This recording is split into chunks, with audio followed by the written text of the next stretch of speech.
శరీరంలో గల రోగనిరోధక కణాల ప్రసరణను ప్రోత్సహించే పరమాణు మార్పులు యోగా సాధన ద్వారా లభిస్తాయని యోగా గురువులు వేగిరాజు గోపాలకృష్ణరాజు పేర్కొన్నారు. స్థానిక బోట్ల ఉద్యానవనంలో వాకస్ సంఘం ఆధ్వర్యంలో అంతర్జాతీయ 11వ యోగాంధ్ర దినోత్సవం పురస్కరించుకుని యోగా అభ్యసన కార్యక్రమం జరిగింది. ఈ సందర్భంగా గోపాలకృష్ణరాజు మాట్లాడుతూ యోగా సాధన వలన మానసిక వికాసంతో పాటు జీవితకాలం పెరుగుతుందన్నారు. భౌతికంగా ఆరోగ్యంగా బాగుపడ్డానికే గాక భావోద్వేగపరమైన మానసిక శ్రేయస్సును దోహదపడుతుందన్నారు.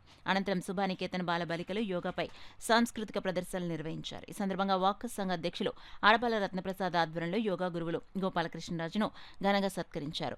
యంగ్ మైండ్స్ వ్యవస్థాపకులు వాకాడ చిన్న యోగా అభ్యాసకులకు పండ్లు, ఎనర్జీ డ్రింక్స్ పంపిణీ చేశారు. తొలుతగా ప్రకృతి వైద్యులు దివంగత వేగిరాజు రామరాజు చిత్రపటానికి పూలమాలలు వేసి ఘనంగా నివాళులర్పించారు.